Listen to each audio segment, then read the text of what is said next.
12 लाख से ऊपर income tax नहीं देना है। ये बात तो पुरानी हो चुकी है। ऐसे बहुत से हाइलाइट्स हैं बजट के जो हमने मिस कर दिए। तो आइए इन हाइलाइट्स को समझते हैं। सबसे पहला फोकस है एग्रीकल्चरल ग्रोथ और रूरल प्रॉस्पेरिटी पर, यानी कि प्राइम मिनिस्टर धन धान्य कृषि योजना के अकॉर्डिंग 100 से भी ज्यादा जिलों को कवर किया जाएगा और 1.7 करोड़ फार्मर्स को मदद दी जाएगी। साथ ही साथ लोन को इनहैंस कर दिया जाएगा 5 लाख तक, जिसकी मदद से लगभग 7.7 crore farmers, fisherman, dairy farmers को फायदा पहुंचेगा। नेक्स्ट फोकस है इनडायरेक्ट टैक्स। इनडायरेक्ट टैक्स का मतलब है जो भी टैक्सेस आप देते हैं फूड सर्विस पर या फिर किसी भी सर्विस पर जब आप एक्स्ट्रा चार्ज देते हैं उसको इनडायरेक्ट टैक्स बोलते हैं। बात की गई है इक्वल सेस लगाने की।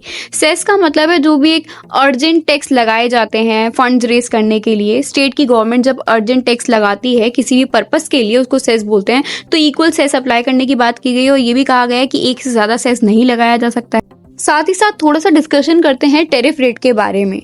टैरिफ रेट का मतलब ये होता है जो भी टैक्स अप्लाई किया जाता है इंपोर्टेड गुड्स पर।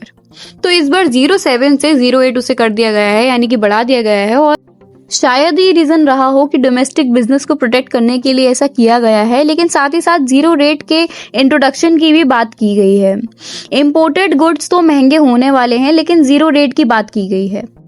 माइक्रो, स्मॉल, मीडियम एंटरप्राइजेस पर भी फोकस किया गया है, यानी कि उनकी इन्वेस्टमेंट लिमिट को अपने अपने लेवल पर बढ़ाया गया है। साथ ही साथ सेल्स लिमिट को भी बढ़ाया गया है।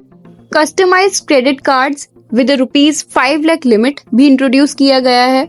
और आने वाले 5 सालों में 5 लाख फर्स्ट टाइम एंटरप्रेन्योर्स के लिए भी लोन्स की बात की गई है। और अगर हम बात करें डायरेक्ट टैक्स की, तो डायरेक्ट टैक्स में केवल यही एक पॉलिसी नहीं है कि 12 लाख तक पे आपको टैक्स नहीं देना है। टीडीएस की बात की गई है, यानी कि टीडीएस की लिमिट को बढ़ा दिया गया है। टीडीएस का मतलब होता है जो भी टैक्स आपसे लिया जाता है आपको कोई अमाउंट देने से पहले। बजट में कुछ अमाउंट रिसर्च और इनोवेशन पर भी लगाने की बात की गई है, यानी कि हमारे यूथ पर भी ध्यान दिया गया है। सारी ही फील्ड्स को लगभग कवर कर लिया गया है। तो ओवरऑल ये बजट एप्रोप्रिएट है।